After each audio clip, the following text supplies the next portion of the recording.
Gildan Audio presents Your Coach in a Box, affordable, life-changing seminars on CD.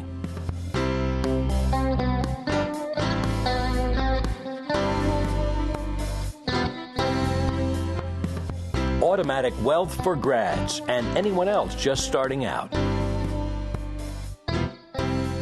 Written by Michael Masterson.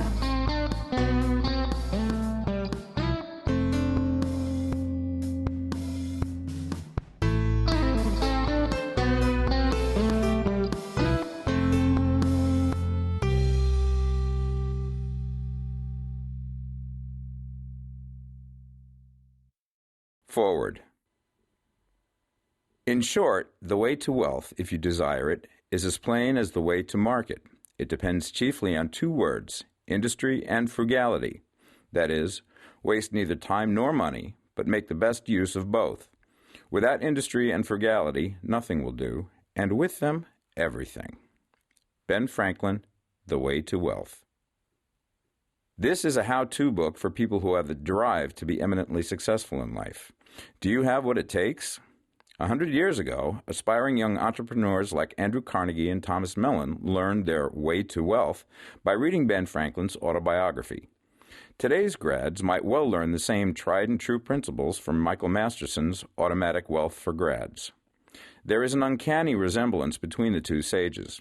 Franklin tells his rags-to-riches story in the autobiography, emphasizing three grand principles. 1. Industry and smart work. As Franklin was starting out as a printer in Philadelphia, he worked harder, longer, and smarter than his competitors. He was the first to arrive at work in the morning and the last to leave.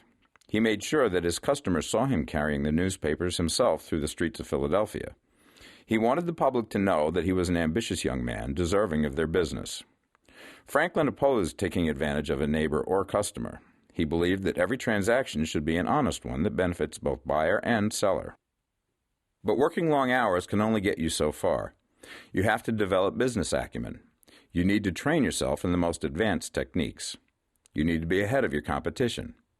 Franklin invested in the latest printing equipment from Britain, while his competitors used old equipment. He developed close friendships with customers and suppliers through his junto, a club of fellow tradesmen. Franklin was the only founding father who was approachable, the kind of guy you could sit down and have a beer with. He got involved in civil affairs to improve the city, paving the streets and starting the first library, university, fire station, and insurance company. He worked with government officials and got the contract to print the province's currency. Franklin was also a practical inventor of a new, more efficient stove, lightning rods to prevent fire caused by lightning, bifocals, and a musical instrument. Franklin used leverage. He opened up several franchises of his printing services in the other colonies and the Caribbean. When he retired at age 42, he had a large source of regular income from these franchises and other investments. 2. Frugality and economy.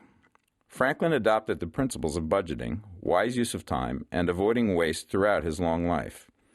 Economy is a great source of revenue, he wrote in Poor Richard's Almanac. His most famous prose-saving adage, a penny saved is a penny earned, is remarkably profound. How can a penny saved be a penny earned? Assume you earn $100 a day. If you have $100 in your pocket and you spend it, you have to go out and do a day's work to get that $100 back. Another way of putting it, with $100 in savings, you could take off a whole day of work and still enjoy a day's income by drawing on your savings.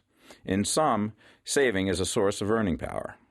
The more you save, the more earning power you build up. In addition, savings earn interest, which means more earning power through compounded returns. Thrift is always a virtue, and debt is always a danger for individuals, businesses, and nations. Franklin preached economy in peacetime and wartime, when he was poor and when he was rich. He believed in modest living and avoiding extravagant lifestyles that might create envy among neighbors.